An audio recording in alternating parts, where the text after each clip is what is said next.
So naglabas na nga ng official top 10 ranking ang Shueisha kung sino ang 10 pinakamalalakas na character sa mundo ng One Piece natin. So ito yung mga buhay pa na character. So hindi kasama dyan si Roger at saka si Sebe. So baka nga sa listahan na to ay baka nga marami sa inyo hindi mag-agree, di matuwa. So kaya ayan, ay tignan na nga natin isa-isa kung sino itong 10 pinakamalalakas na nga na to. At unahin muna natin dito yan sa 10th placer. At ang 10th placer natin ay mapupunta para nga rito kay Fujitora. So ito si Fujitora ay isang admiral at nakakain nga siya ng devil fruit na kung tawagin ay Zushi Zushinomi. So dahil rito ay nagagawa nga ni Fujitora na kontrolin o manipulahin yung gravity. At ang next naman nga natin dito para sa 9th placer natin ay eto naman yang si Aokiji na si Kuzan. So ito si Kuzan ay dati nga siyang admiral na ngayon ay kasama na sa grupo ni Blackbeard at isang devil fruit user nga itong si Kuzan. Ang nakain niya naman na devil fruit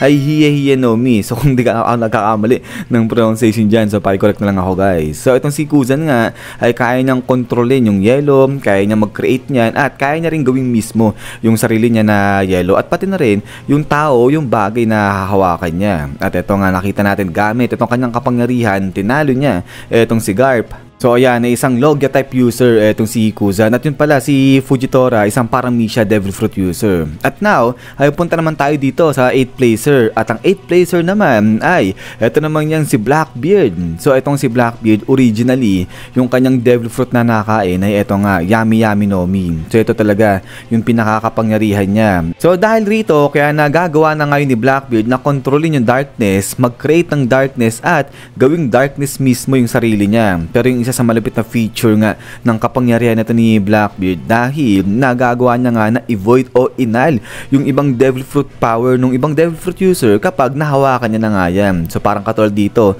sa ginawa niya kay Boa at saka nga kay Ace. Pero bukod pa dyan, dahil nga sa nakuha na ni Blackbeard yung devil fruit o yung kapangyarihan ni Whitebeard, kaya naman dalawa na nga yung tinataglay ng ability. So unang-una ay eto nga, meron na siyang Yami Yami no Mi at the same time ay meron pa siya ngayon dito na wield niya pati itong Gura Gura no Mi. So ito nga yung tremor fruit na ability ni Whitebeard, kinuha niya. So ito talaga malupit.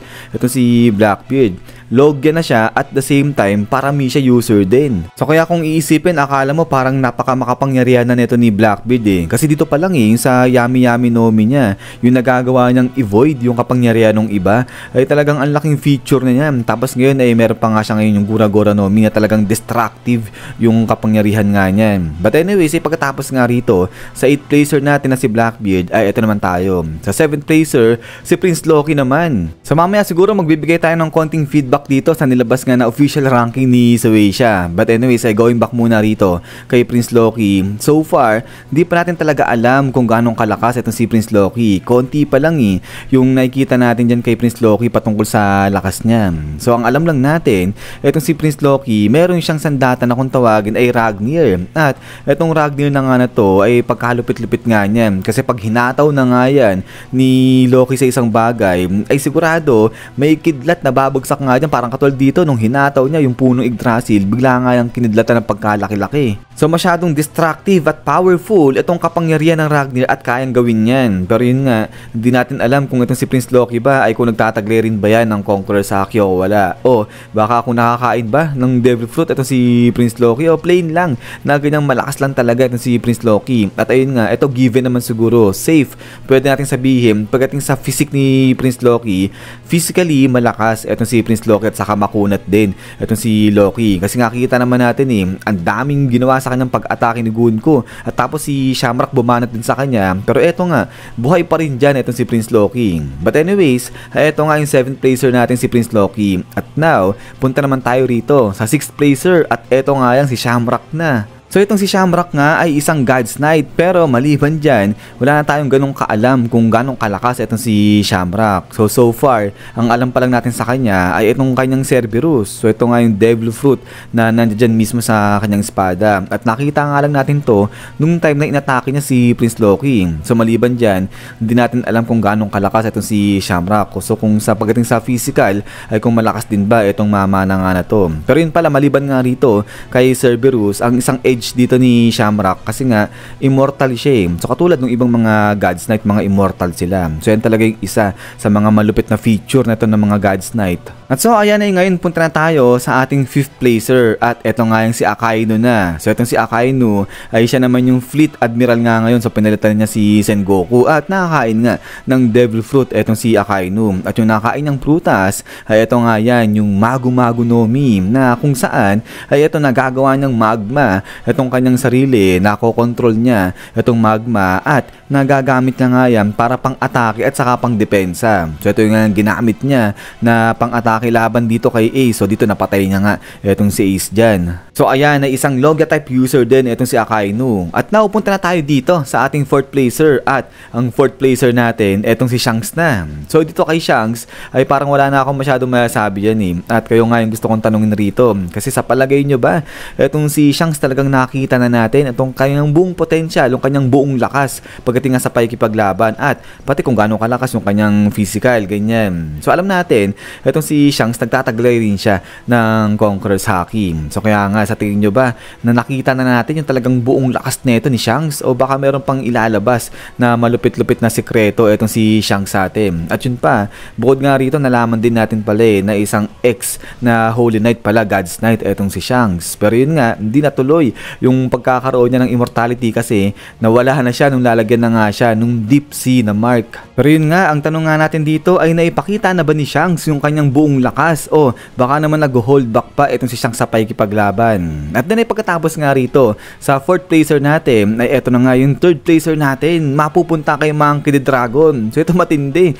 Nasa pangatlo etong si Dragon na pinakamalalakas na buhay. Yan nga sa mundo ng One Piece natin. Partida. Di pa natin nakikita ko paano lumaban etong si Monkey the Dragon. So di nga natin alam kung gaano kalakas yan saka kung nagtataglay ba talaga yan ng devil fruit. At kung eto nga yung kanyang kapangyarihan, yung sinasabi ng iba na parang typhoon, wind, ganyan. So hanggang ngayon ay mystery pa rin kung gaano kalakas at saka kung ano talaga yung kapangyarihan tinataglay ng mama na nga na to. Pero yun nga, ay pagkatapos nga rito sa 3rd placer natin, ay eto naman yung 2nd placer natin, si Mihawk na. So ito isa ring malupit, itong si Mihawk. So ito ang alam natin kay Mihawk so far, siya nga yung pinakamalakas na swordsman sa buong mundo ng One Piece natin. So maliban doon, ay ayun na wala tayong alam dyan kay Mihawk. So kung ano yung tinataglay ng mga haki. So I mean kung meron ba siyang Conqueror's Haki o wala, ganyan. So kaya wala tayong masyadong masabi rito kay Mihawk kasi yan as usual ay upo-upo lang naman etong mama na nga na to. Pero yun, pagdating nga sa swordsmanship ay talaga masasabi natin ubod talaga ng lakas etong si Mihawk dyan. Pero yun nga,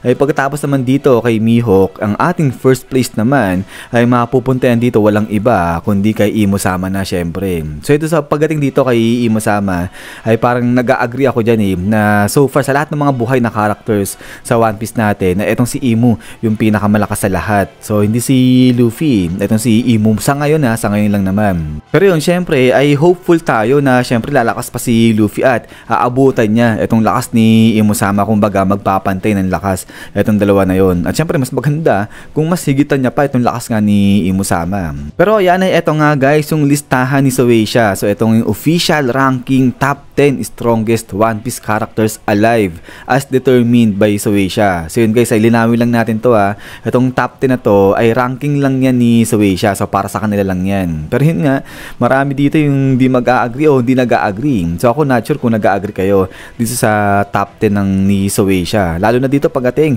yung kay Mihawk, kay Monkey the Dragon. So ito, hindi ko naman sa minamalita itong si Mihawk at saka nga itong si Dragon. Pero si Dragon kasi, hindi natin alam, hindi pa nga natin nakikita kung gaano kalakas itong si Dragon. Tapos ito, nandiyan siya sa pangatlong pinakamalakas sa mundo ng One Piece natin. So not sure kung paano yung ginawa nilang basis nga rito sa paggawa nila ng top 10 na pinakamalakas sa mundo ng One Piece natin. So baka kasama siguro dyan yung sa influence ba? Kasi itong si Monkey the Dragon, di ba? Yung sa kanyang pagiging leader ng Revolutionary Army. At ayun naman talaga masasabi natin na yung Revolutionary Army ay pagkalakas-lakas na grupo niyan. Kasi nga, tinutulig sa niya, kinakalaban mismo yung Celestial Dragon saka yung World Government. So pagdating doon, ayan, masasabi natin na talagang malakas-lakas itong si Monkey the Dragon. Ang lakas ng influence niya at saka ng charisma niya. Pero yun nga, pagdating sa combat wise ay di ko pa sure, di ko pa alam kung malakas talaga itong si Dragon o hindi. So kaya yan guys, kayo ba sa tingin nyo ay okay ba itong ginawa nga ni Shueisha na top